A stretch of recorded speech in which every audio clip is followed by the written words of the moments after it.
वो कहते हैं ना कि हम शरीफ क्या हुए, सारी दुनिया ही बदमाश हो गई।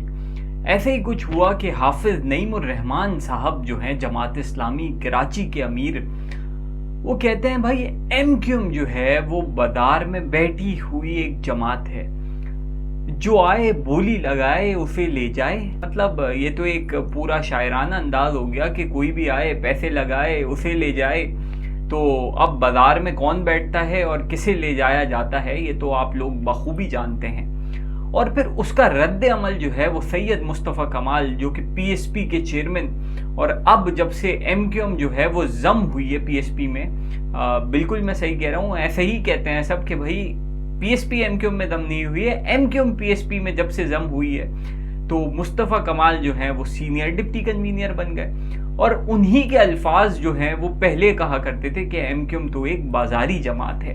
अब वही लोगों ने कहना शुरू कर दिया कि भाई एमक्यूएम बकौल आपके सैयद मुस्तफ़ा कमाल, एमक्यूएम तो एक बाजारी जमात है, जो आए पैसे लगाए बोली लगाए उसे ले जाए। तो अब आपको बुरा लग रहा है, तो उस पर मुस्तफ़ा कमाल साहब का कहना है कि भाई हाफिज नईमुर रहमान साहब, अब हम शरीफ हो गए तो आप हमें ऐसे बोल रहे हैं। तो याद रखें कि अगर एमक्यूएम पुरानी वाली होती जिसकी रिवायतें थी ना, जिसका मुस्तफ़ा कमाल साहब ने जिक्र किया था कि हमारा ट्रेडमार्क तो था कि भाई शायद 2 करोड़ रुपए हम मांग लें, तो अगर एमक्यूएम वो वाली होती ना तो फिर शायद आपकी आज बरसी होती, आपके बैनर्स लगे हुए होते। तो कहने का मकसद ये है।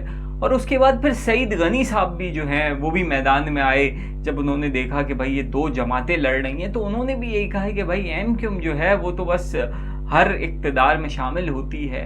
अब देखते हैं कि इलेक्शन में किस नैरेटिव के साथ एमक्यूएम मैदान में आती है, क्योंकि अल्ताफ हुसैन के बाद एक तो एमक्यूएम वैसे कमज़ोर, मर्जर के बाद और ज़्यादा कमज़ोर, और नून लीग के साथ जो इनका इत्तेहाद हुआ है उसको भी कराची में जो है वो कोई अच्छा नहीं समझा जा रहा।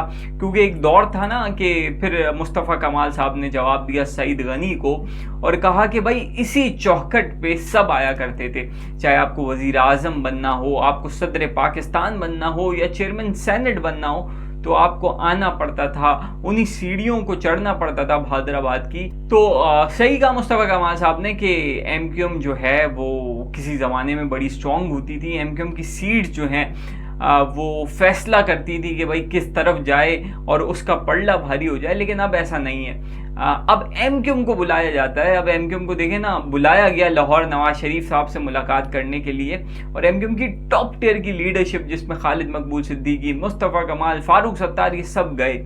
और जब लाहौर से वफ्द आया हैदराबाद तो वो सेकंड टियर लीडरशिप जिसमें ख्वाजा साद रफ़ीक थे, अयाज सादिक थे, और एमक्यूएम की यहाँ से टॉप टियर लीडरशिप ने जो है वो इनको वेलकम किया, उनसे मुलाकात की।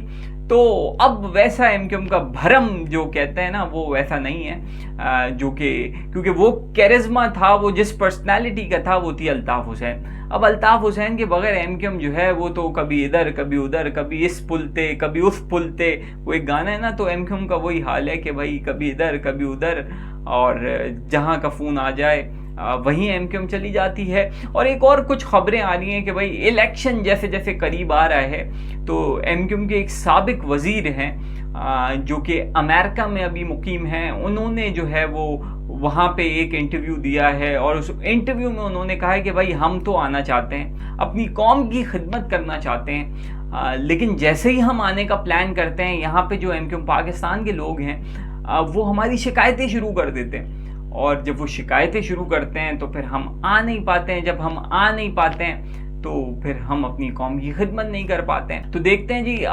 इलेक्शन में एमक्यूएम को शिकायतें करना कितना फ़ायदा देता है। ये जो दोस्तियाँ एमक्यूएम की आजकल चल रही हैं, बहुत कम लोग हैं जिनको खुला ग्राउंड मिला हुआ है। जैसे आफाक अहमद साहब को जलसों की इजाज़त नहीं है, और पॉलिटिकल पार्टीज़ को इतनी आज़ादाना इजाज़त नहीं है अभी।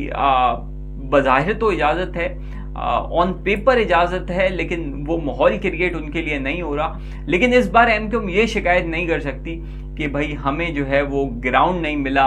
पीपल्स पार्टी से ज़्यादा स्पेस इस बार एमक्यूएम को मिला हुआ है, तो देखते हैं कि एमक्यूएम क्या रिजल्ट देती है इलेक्शन में और अब क्या नया नैरेटिव लेके आती है। हो गई मर्दमशुमारी, हो गया मुस्तफ़ा कमाल का दौर, अब एमक्यूएम पिछले 16 महीने का हिसाब देती है और अगर उससे पहले जाएं तो इमरान खान के 3.5 साल दौर का हिसाब देती है और उससे पहले जाएं तो फिर भी क्या हिसाब देती है। तो देखते हैं जी आगे क्या होता है। फिलहाल तो बड़ी नाजुक सूरत हाल है एमक्यूएम के लिए।